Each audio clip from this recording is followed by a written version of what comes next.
هەلبەستڤان ڕۆژنامەڤان و نویسکارێ کورد ئارشەڤێ ئۆسکان di sala 1967 da li gundê Bîrknêsê yê girêdayî bajarê Dirbêsiyê yê Rojavayê Kurdistanê ji dayîk bû. Arşev xwendina xwe li Dirbêsî û Hesekê qedand. Di sala 2001 da wî û çend hevalên xwe kovara zevî derxistin û bû sernivîskarê wê. Arşevê Oskan bi nexweşiya Xedar a Penceşêrê di 25 mijdara 2012 da li welatê Xerîbiyê li bajarê Hamburgê Almanyayê çû ser dilovaniya xwe.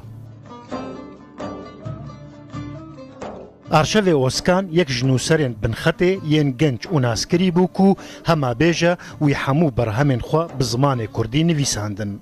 Ji sala 1995 û heta 2012 ji xeynî berhemên neçapkirî arşev 6 berhem li pey xwe hiştin bi navê Hêviyên Birîndar, Kêgulçinî, Berban Qedexeya, Xewnistan, Keştiya Penaberan û Awazên Evînî.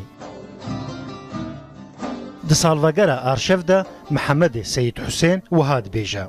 گۆربهشتیە هێژە ئارشەڤێ ئۆسکان باوەڕ بکە هێژ دیاردەیەن نەخشەیە ڕوویە تا درستەسازیە هەلبەستێدا دخوینم لە ناو باخێن گولزاران دلاندکە ئەڤینێدا دلۆرینم نەخشەیە کوردستانێ لەسەر کێلا گۆرا تا دمەشقینم هینە کورتەپستا تا سێپل و پێژنا پیێنتە دەنگ ڕەنگ و دیمەنێتە دپەلینم ji کوچ و کۆلانên Dirbêsiyê hêj nehatine birîn. Nivîskar Roza Kurd jî hest û nestên xwe li ser Oskan û hatîne ziman û dibêje. Min bi arşevê Oskan û helbestên wî ji helbesta Kurdî yan û jen hez kir. Min bi helbestên wî evîn, jan û jiyan nas kir. Arşev di jiyana xwe tevî de li ser zimanê Kurdî xebat kir. Helbestên wî ji çanda Kurdî re xizmeteka mezin in. Di helbesteka xwe ya pir xemgîn û dilşewat de arşev wiha dibêje.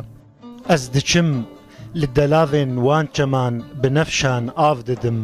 Bila kes li min nemeyzîne tenê ez û xewnên xwe li wan masîkên ku bi Kurdî dikenin temaşe bikim yên ku ji îro pêve nema diçim nêçîrawan.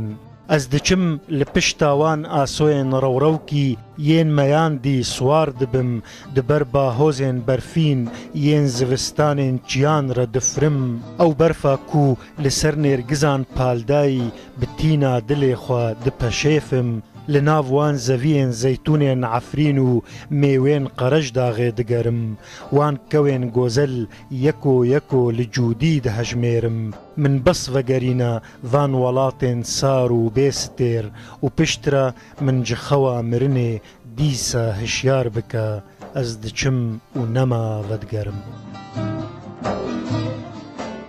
Besa Mustafa Rûdaw.